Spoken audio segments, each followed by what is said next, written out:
Yo, what's going on YouTube?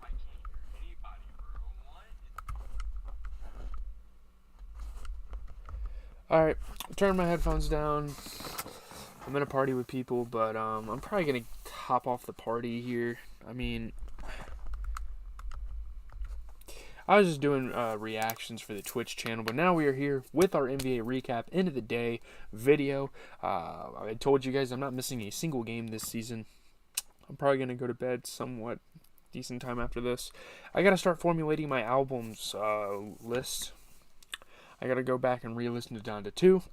We got a couple of movies to watch this week. I'm finishing The Matrix. Actually, after this, I have like an hour left of the movie. I'm probably going to finish that, give you guys a review tomorrow. Also, Dexter review is going to be out tomorrow. I think I'm going to watch Dexter. I might try to watch part of another movie. That'll be reviewed on Friday.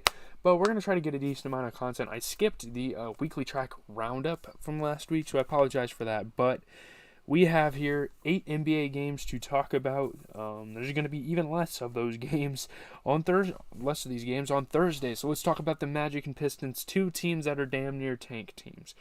Orlando Magic, I mean, we can call them a tank team. I guess after their big run, they're just a bad team now. I don't know. They still are kind of a tank team. If you're 10 plus games under 500, I would say at this point in the season anyway, you're definitely a tank team. If you have like a third of your games being wins, yeah, probably a tank team. 3 players get ejected as the Pistons Magic scuffle in the first half. Orlando's Mo Wagner appeared to briefly get knocked out by a punch to the back of the head after starting a fight in the first half.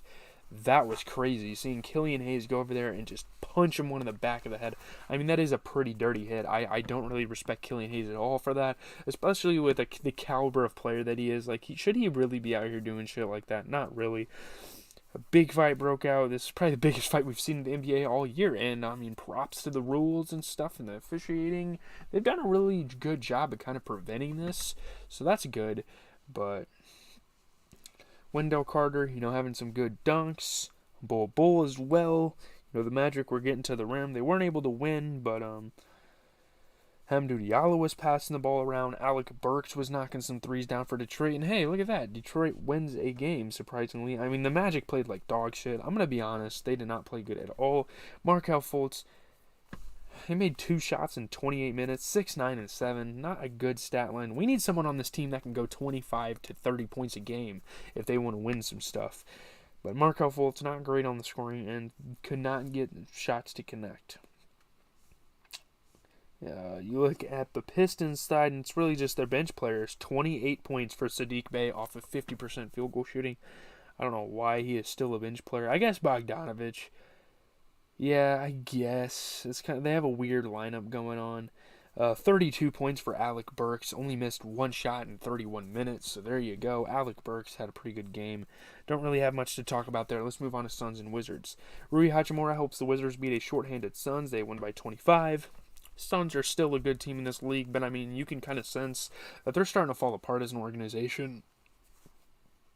One of the best scoring nights of Rui Hachimura's career. 3-point play that was very pivotal, and they were able to win. A lot of depleted teams, a lot of injuries. Yeah, Porzingis getting in transition, throwing shit down. Corey Kispert with some smooth offense. Taj Gibson hitting some tough shots very late in his career, which is quite surprising. Kristaps Porzingis passing the ball around pretty well. Same with Monte Morris. So, yeah, I mean, DeAndre Ayton, he ended with 31 points, didn't miss a single 3-pointer. Chris Paul had 20. He shot 50% from 3. So those two players were fine and dandy, but I mean, Jock Landale starting, it's not really a good look. I mean, 50%, he made the shots that he was given. 5, 2, and 2 stat line, though. Devin Booker needs to be back to put up that 25-plus point per game stat line.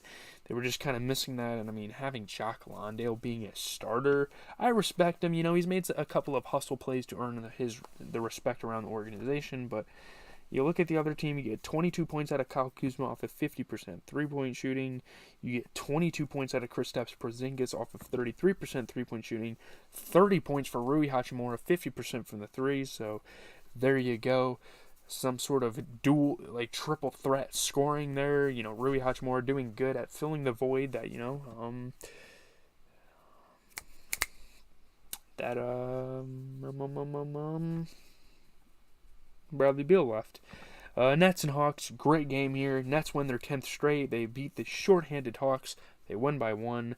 Great scoring overall for Kyrie, but I mean, the fourth quarter, he was just going insane.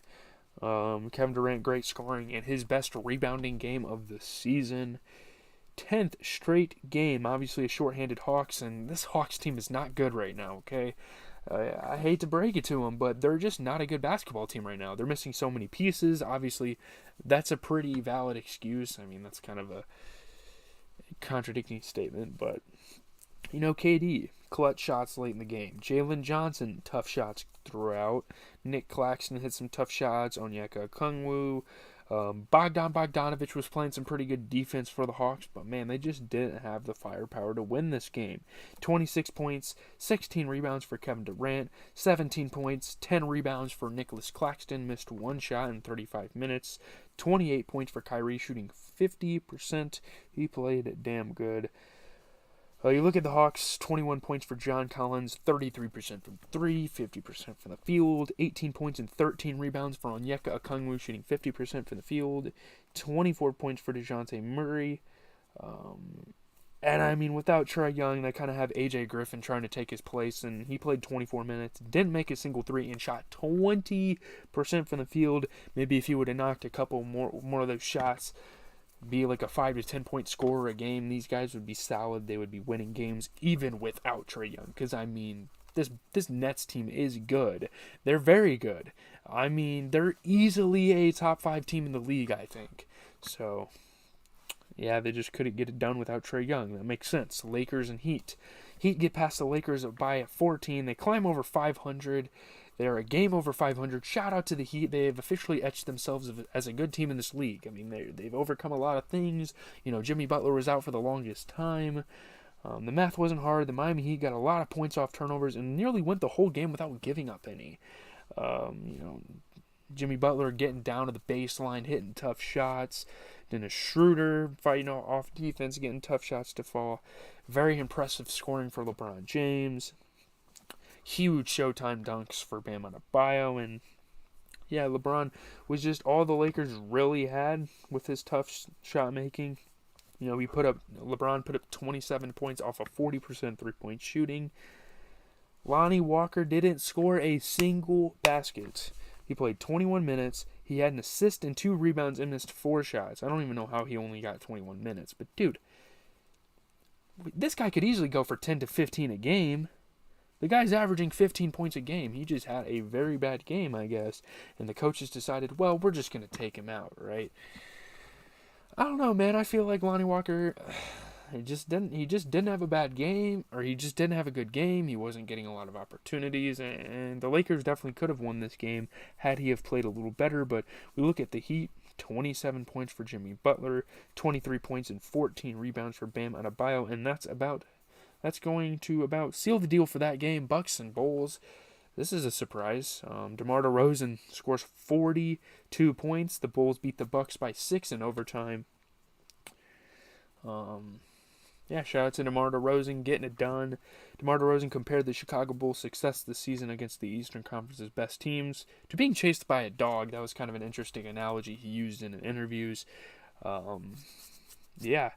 Fucking Giannis went off, though. Jesus criminy. 45 points, 22 rebounds. He still wasn't able to win the damn game. 20 points, 11 rebounds as well for Bobby Portis off the bench. I mean, those two were playing their asses off. And, you know, guys like Pat Connaughton, again, no Chris Middleton, but Pat Connaughton, you're playing 21 minutes of starter basketball. You take 3 shots and you miss them all. Like, what's going on with that? Two assists, 7 rebounds. That's all this man was able to put up. Like, just put up like 5 to 10 points, and you're gonna be good. Like, that's all this team needed out of you. Giannis and Luka lately. I mean, they've been putting up some crazy stat lines going for that MVP race. But oh my God, I don't know. 42 points, 10 rebounds for DeMar DeRozan. I think he shot a good. Let me think. Let me do some math. I think he shot like 60% from the field, 15 points, 14 rebounds for Vucevic. He shot 60% from 3, 24 points for Zach LaVine, and that pretty much wraps up that game. That was a pretty good basketball game, if I'm being honest with you. Again, I worked, so I was only able to see snippets of certain games, but pretty good game there. Timberwolves and Pelicans, another pretty damn good game here as well. Zion Williamson scores a career high. Bucks and Bulls. Let me talk about some of the highlights from this game. Good defense for DeMar DeRozan late in the game to set up his teammates. DeRozan and Giannis combined for 87 points. What a showdown. Go-ahead threes for Vucevic. Giannis was just hitting shots. So was DeRozan. And DeRozan, in a tough way, was just, he was just hitting everything. Zion Williamson, though, career high, 43 points. The Pelicans beat the Timberwolves. Zion Williamson, getting the water bottles poured over him. You gotta love it. And Trey Murphy with the little crown celebration. That was some interesting stuff. This is a really, really, really good Pelicans team, guys. Very good. And obviously at the head is Zion Williamson, which is great. That's a great star player to have. His best scoring night of his career. Three-pointers. Rudy Gobert had some passes. Jalen Nowell had some passes. But, Zion Williamson just seized the day. He played fucking incredible. Zion really isn't the type of, now that you think about it, Zion Williamson really isn't the type of guy that's going to go out for 40 points. Because he gets the tough baskets. He gets the baskets you need, and he moves on. He's not out here just hooping like left and right. He's not just pulling shots out of the blue. He's not just pulling up on the three-point line and just shooting shit. Maybe if he's feeling himself, he'll do that. But, 43 points for Zion. Obviously it's a career high, so it's great. But, my God, that is insane to see Zion putting up 40 points. It really is. But a good passing for Zion. As well this game. You look at the Timberwolves, 27 points out of D'Lo, 27 points out of Anthony Edwards as well, 33% shooting. Very interesting comments at the end of the game for D'Lo. Oh, he's not playing basketball, he's playing a football. Dude, this is a grown man's game. There's a decent amount of NBA players in their 30s. So, yeah, this is a grown man game. Don't be mad that you're physically outmatched, okay? If they don't call a foul, it's not a foul.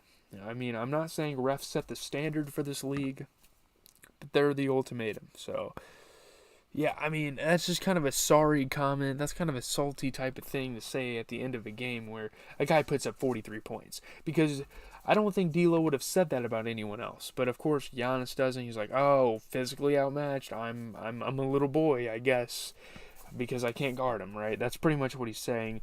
Austin Rivers, though, pretty bad performance here. 25% from 3, 33% from the field. He fouled out in 33 minutes. That's not bad. But he fouled out. So, having him in the game to make a couple more shots definitely would have been helpful. But, looking at the Pelicans, 43 points for Zion. Didn't miss a single three. Shot 67% from the field. 12 points, 11 rebounds for Jonas Valanciunas. 20 points for CJ McCollum. 21 points for Trey Murphy, including 75% from the field. So these guys played out of their minds, let's be honest. Pelicans played it great. It's not just Zion. It obviously took a team. So I just wanted to point that out. Jazz and Warriors. Jordan Poole has 26 points. The Warriors rally past the Jazz. Just weeks ago, the Golden State Warriors might not have pulled off a win like this without their superstars on the court. They're starting to figure it out. Steve Kerr's starting to get guys more offensive opportunities, run offense through guys like Jordan Poole, and it's going pretty well. Came up clutch, got the win. The Warriors right now, they're not a great team, but they're also not a bad team. Draymond Green showing why he's won Defensive Player of the Year awards over the years. Play after play, just making great defensive plays. Dante DiVincenzo was knocking some threes down. So was Jordan Poole, and the Warriors were able to win the game.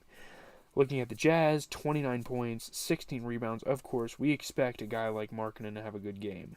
22 points for Jordan Clarkson. Those two have been the forefront of a good basketball team. Even through this loss, they're still a good basketball team in my opinion. But looking at the Warriors, I mean, it was kind of a one-man show. 26 points for Jordan Poole, and that about wraps it up for that game. Moving on, we have the Nuggets and the Kings.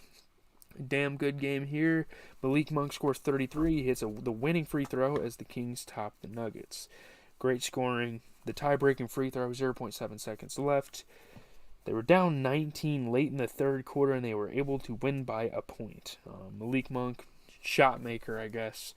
Domantas Sabonis was playing some good defense. KZ Okpala had some good defense in transition. Bones Highland was hitting tough shots. De'Aaron Fox getting crazy shots to fall. And, I mean, good game. Good game for the Kings. But man, Jokic put up 40 points. You get 20 points and 11 assists out of Bones Highland, 50% overall shooting. This is something we've been wanting to see. We've been wanting to see Bones Highland get a chance at the starting spot, and he did, and I mean, he played good there, so that's pretty cool. Obviously, you're not going to replace Jamal Murray. He's a pretty good guard in the NBA, so yeah, the Kings, 31 points, 10 rebounds from Sabonis, not missing a single three, 67% from the field, such an efficient player. 31 points and 13 assists to 40 Aaron Fox, 33% from three. You also get 33 points again off the bench for Malik Monk, 50% from three. So yeah, that is going to do it. That is all the games for the night. I try to cover them in a timely manner, but I'm pretty passionate about basketball. I like talking about it. So yeah, there you go. That is the content for the night. I'm probably going to finish The Matrix. I'm literally watching that movie for the first time, crazy enough. That's going to be a review on the channel tomorrow. And I've been thinking about starting to make some playlists for certain videos. Maybe I'll start doing that. Leave a like, comment, and subscribe. As always, it has been GZTV giving you guys nightly NBA recaps. We've definitely skipped days, but we've covered the ground. Don't worry about that. But yeah, end of the week. The album of the year list is going to be coming, so that should be a damn exciting